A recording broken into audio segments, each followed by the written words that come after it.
After the one-eyed Queen Amanirenas brought Rome to its knees, Rome rebuilt and turned to eastern England.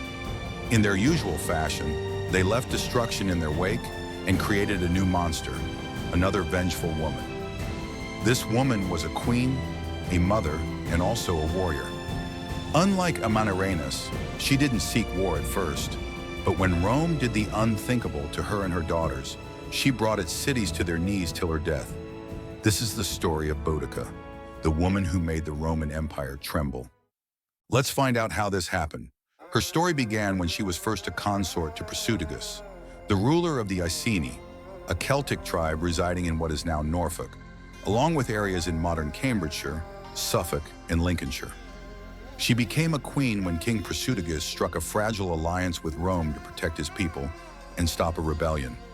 The Romans agreed to the deal with King Prasutagus to let the Iceni maintain its autonomy, but in name only.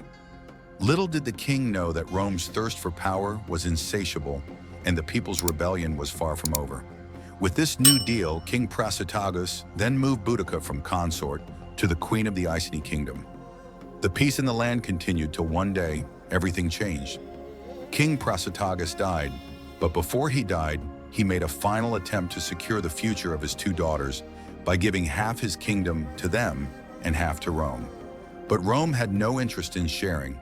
Even worse, Rome saw Prasutagus' death as an opportunity and declared the Iceni lands property of the empire.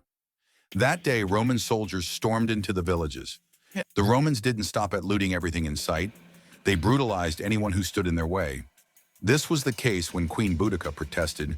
They even went further to do the unthinkable. She was flogged publicly, an insult no queen could ignore, and then did the unthinkable to her daughters in her presence, a horror no parents wished to experience. The Romans thought this ought to show her who was in charge. They thought they had silenced her.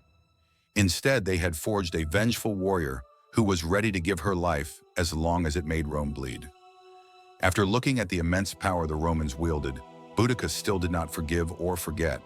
She rallied her people, calling upon the Iceni and other tribes who had suffered under Rome's rule to join in her revenge mission.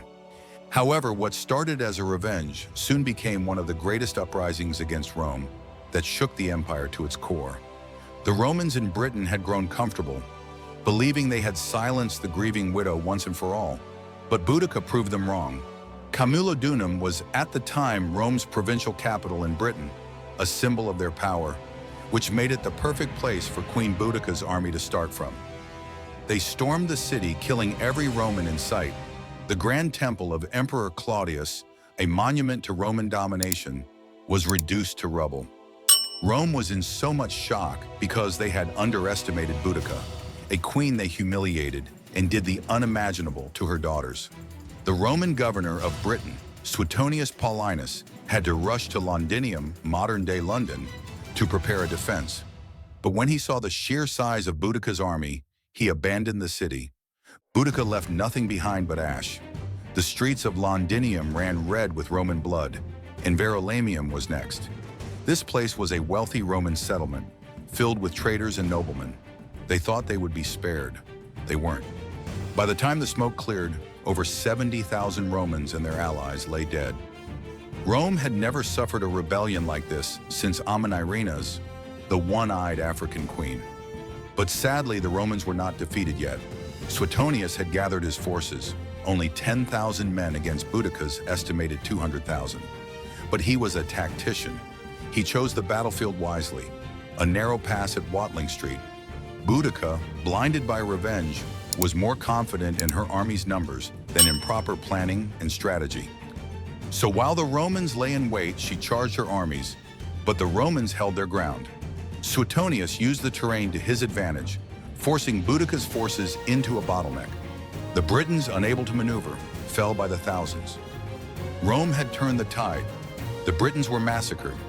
Boudica, refusing to be captured, took her own life, and nothing was heard of her daughters again.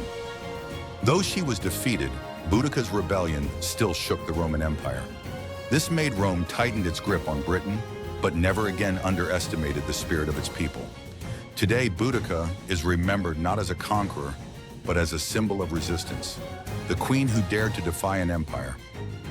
If you would like to hear more stories like this, don't forget to like, subscribe, and hit that bell button. Thanks for watching.